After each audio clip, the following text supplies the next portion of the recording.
wanted to show you guys double lunging. You're probably thinking, what's the deal with double lunging? Well, I'll tell you. Double lunging really helps us find straightness and balance with our horses.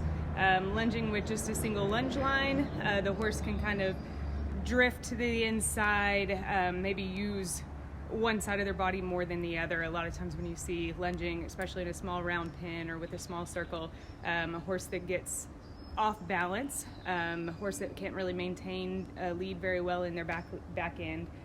So what I wanted to show you guys is double lunging. It helps you find the straightness, find the balance in your horse, teach them a little bit more about the outside rein. We talk a lot about inside leg to outside rein. That helps balance the horse around the corners so that they're not doing that motorcycle turn that we don't like, because if your horse is going fast in a motorcycle turn, they lose the balance and the traction on their outside 2 feet and they can slip and fall. So this also kind of helps you see where your horse might be lacking, which side they want to drift to, which side they don't bend very well with, and it kind of help you work through that.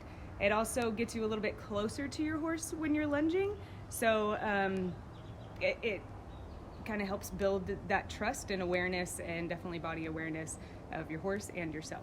So with double, I'll kind of show you guys how to set it up. I'm using Hero as my example here. I don't know if he's ever double lunged or not, and I haven't double lunged since I was pretty young. So, but this is something I always tell myself, like, why am I not doing this anymore? This is something that we should all be doing pretty regularly. It really helps with dressage and body language, and anything you do at the double lunge you can also do under saddle. So that's something we work on with the double lunge, balancing the horse, and then hopefully we should be able to feel it better when we get on our horse. So it's going to show you guys the setup a little bit here. Hero's glad to have some fly spray, so he might not be moving very much right now. I have him in just a regular bridle, regular capuchon, nothing fancy. The bridle he usually goes in, the one he's used to.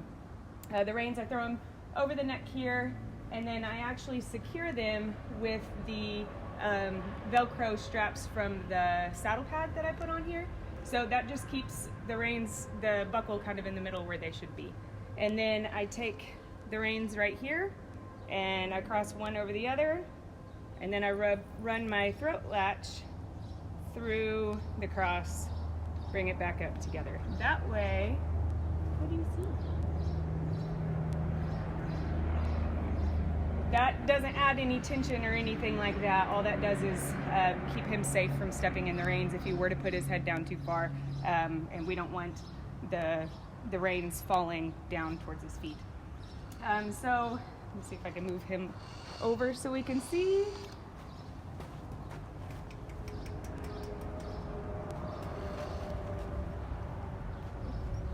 Good boy.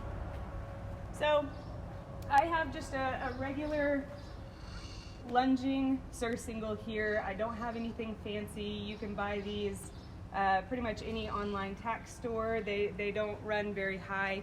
You can get the higher end ones that have the big rings up top. Just whatever suits your budget, you can make it work. So I do have a half pad on him. This isn't anything with any kind of shims or anything. It is a shimmable half pad, but I don't have the shims in it. Sorry, my robot's going kind of crazy. I need to learn how to talk without my hands. This is the sensor that it follows. So I have the half pad just kind of for shock absorbency, and because I don't know what it feels like to lunge in this surcingle, so I just add a little bit of extra padding there. And then the girth running through these handy dandy little straps on the all-purpose pad. So this surcingle doesn't need to be incredibly tight, but just tight enough where it's not slipping and moving. If you do need to purchase a lunging surcingle, I like the kind with multiple loops. Also find you a surcingle with the bigger loops that you can actually pass the buckles of the lunge lines through. So where we're going to start off, I'm going to have this be inside. This left side is going to be his inside. That's going to be the side facing me. So I'm going to take I have a short lunge line and a long lunge line. So I'm gonna keep the short lunge line to the inside for right now. So I'm just gonna hook this directly to his bit. And usually when you're lunging a horse with a single lunge line, you want to run it through the bit, up and around, and connect it to the other side of the bit. But we don't need to do that here because we're not going to be lunging like normal, and this isn't going to be pulling the bit through his mouth. On the other side,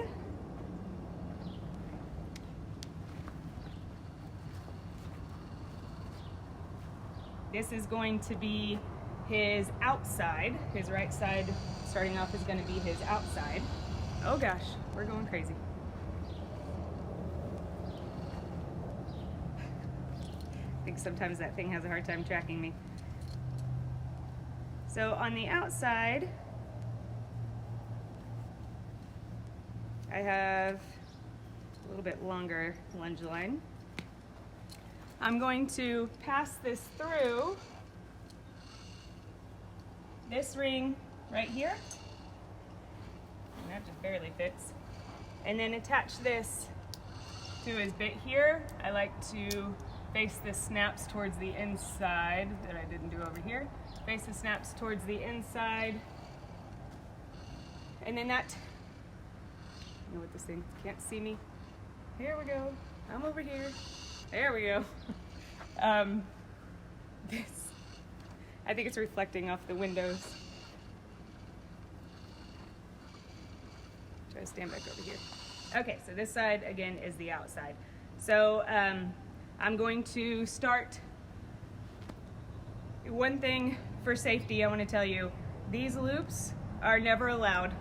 So what you want to do is the figure 8 kind of loop in your hand, so that if he were to get away from you or you tripped and fell or whatever, you can let go and it's not going to wrap around your hand. If you have the coil loops and you're trying to hold on and they take off, then you're stuck.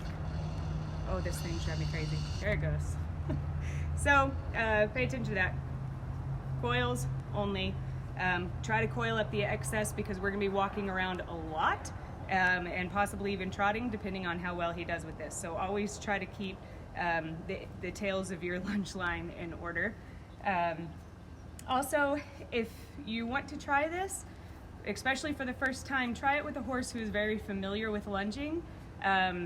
With all the horses that I start from the ground up, they get ground driven. This is similar, but then again, very different from ground driving. So, but you want to make sure that your horse is okay with you walking behind them and with you walking beside them and pretty close to them. So if you have a kicker, don't try it with a kicker until you're really, really, really used to this exercise.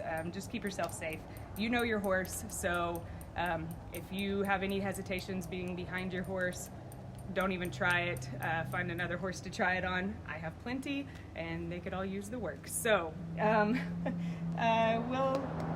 get going. So what I wanted to talk about first is the drive line of a horse, of any animal really. Since animals are prey animals, they get eaten. There's a certain line you want to stay with to keep driving their haunches forward. Otherwise they can evade really quite well.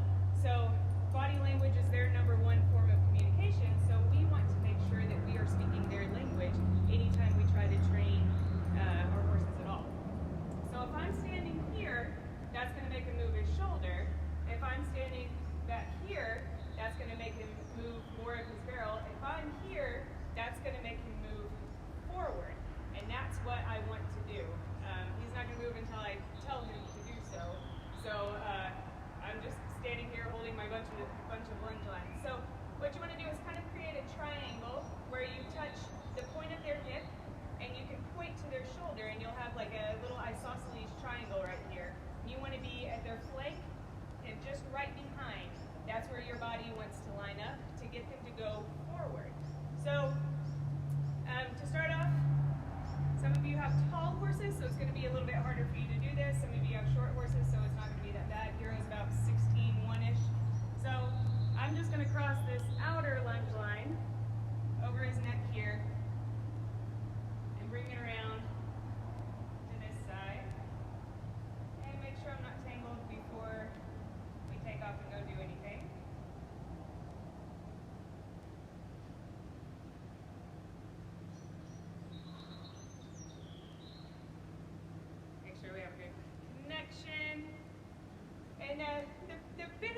of the double lunging is he's not in a fixed position. We're not in bungees, side reins, anything that's going to hold his head in a fixed position.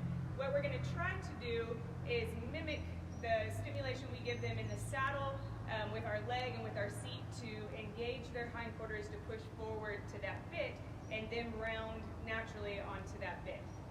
So we don't want them coming behind the vertical. We don't want them dragging down too low. We want them building their top line appropriately and helping with that communication. So this is what that will really help with. So I have my lunge lines coiled up in each hand. Since he's never done this before, I have just a little dressage whip just to help with, he's not afraid of a hero's never been smacked with a whip, ever. So this is just going to help me encourage without having to get too close to him. So I'm going to ask him to walk on. We're just going to walk in a little circle here. Step up, step up, step up.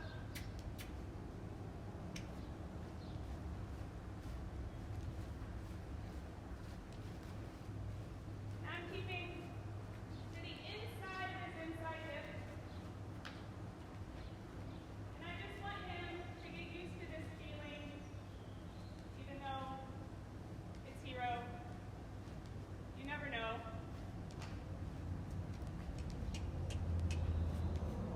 We're just going to walk. He starts stretching down too low without keeping his hind end underneath him. I'm just going to encourage his hind end to go underneath him.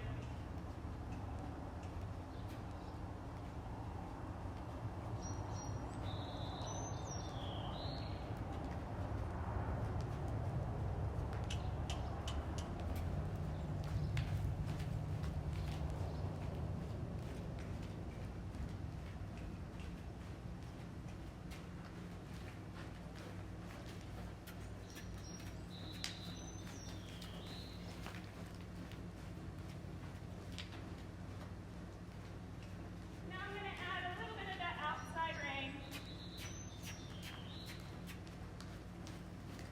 to see if I can get a little bit of contact with inside and outside rein as I continue to push him forward. Good boy. You can see him take that collection there. Whoa. Good boy.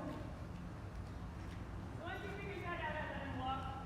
Well, I talked to you guys about the importance of relaxed shoulders and relaxed elbows, because this, whatever you do here on the ground, will translate to in the saddle. So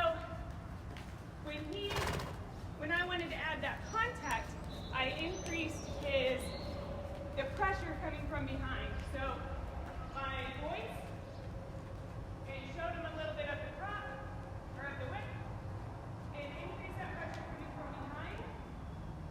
And then I increased the pressure on that outside rein, just bent my elbow just slightly to increase that outside rein as I continued to push him forward. And then when he took that contact, I was able to relax my outside rein, relax my outside elbow, so that he can maintain that contact a little bit on his own. This exercise will help with self-carriage as well. So we'll try that again at the trot. See if you guys can see that nice second again. Also see some muscles building, muscles increasing in his back. You can see him start to lift his belly a little bit and keep his back in nicely underneath him. Trot, trot, trot, trot.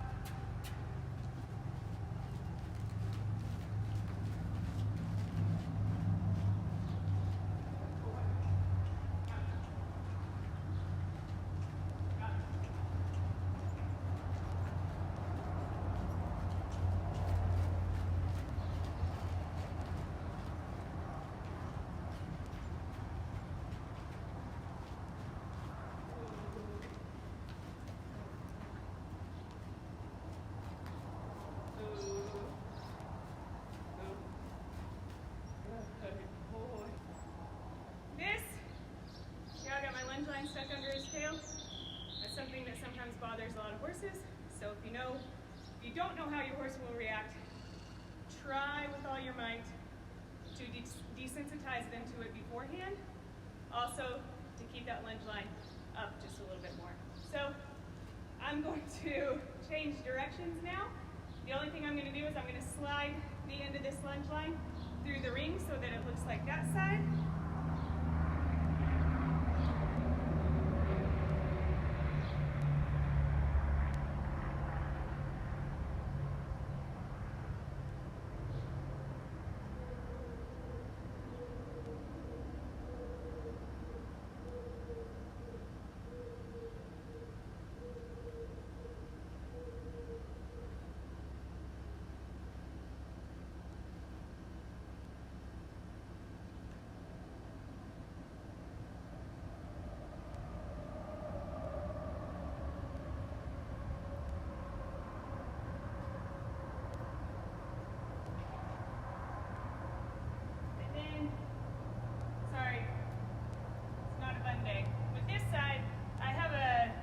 Rubber ball at the end of that lunge line, so it won't pass through those loops. So I have to pass it back through here. And then this side is going to connect straight to the bit. Buckle's facing to the inside. Check my tack. Everything's still holding together. So then we're going to go on this side. Coiling, keeping the coils of the lunge line.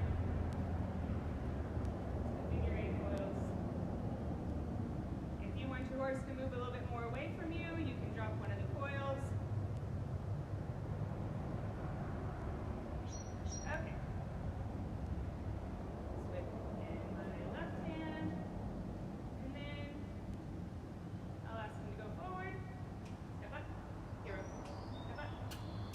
Step up.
Do, since he's used to going both directions now, doing quite well.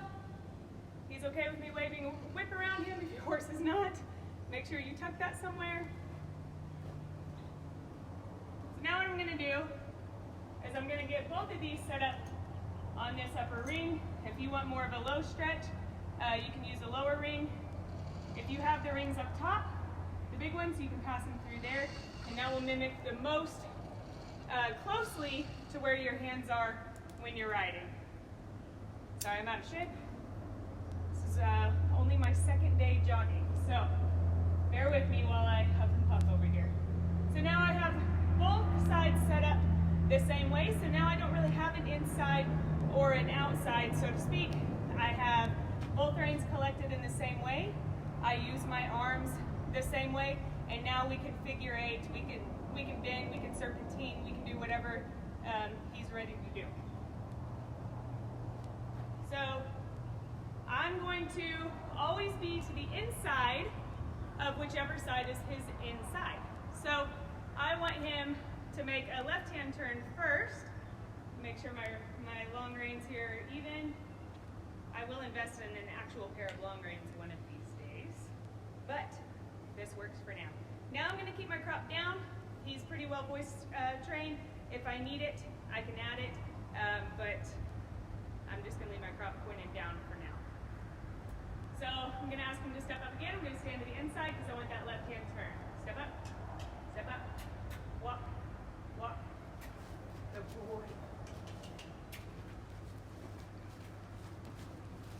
So now I'm going to ask for more contact as I press him forward, asking him to bend equally. Good. And he finds that contact. I see what his body does with it. Does he push his rib cage to the inside? Does he try to overflex? Does he utilize his belly? Or is he just dropping his head?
in the other direction. Oh.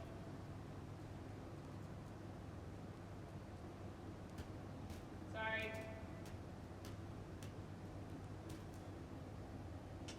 Step up. Good boy.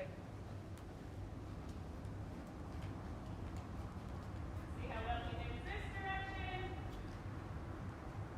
Good. You can see his inside hind leg following more the track of his outside front leg.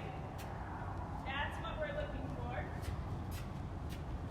If I need his haunch to come more to me, I use that lunge line, just putting pressure on his haunch. Good, good, good, good boy.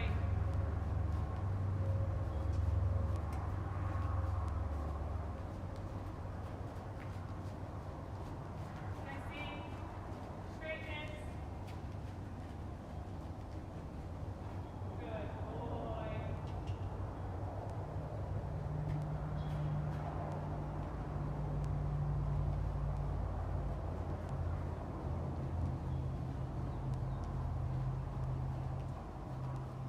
Trot, trot, trot, trot, trot, trot.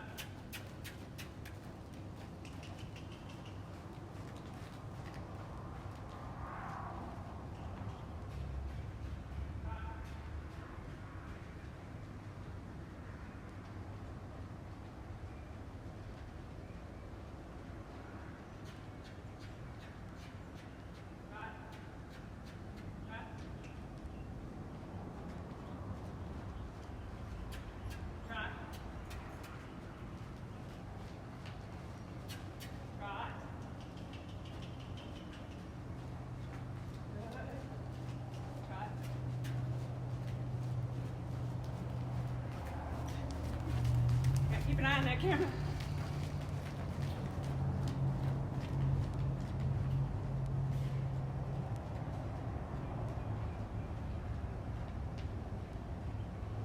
Very nice.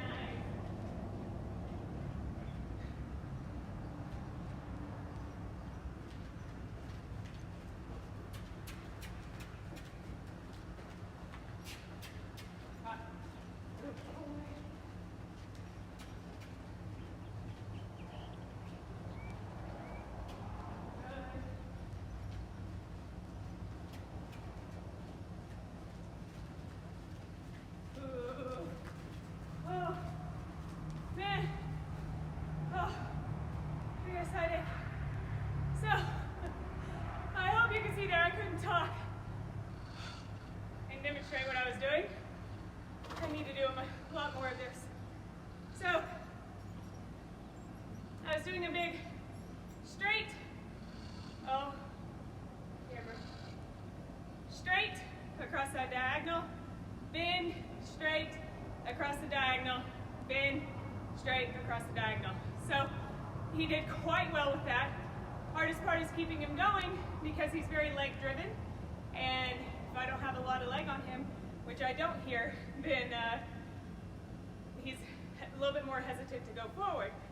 The good thing about this exercise is it helps us to develop that self-carriage, and it helps us to develop their desire to go straight with us without us having to compensate so much for them. So, I hope that video is not too long. Hope you guys can see everything. If you guys want help with this, definitely come out and see me. If you try it, please share videos. Anything you guys try, share videos so that we all can kind of learn from each other, because that's what this is about. So anyway, I hope you guys have fun. Oh, big tip, wear tennis shoes. This is not fun to jog in boots. So wear comfortable shoes, because I kind of gave you the condensed version of it. This could take quite a while. So, and I use my best for it.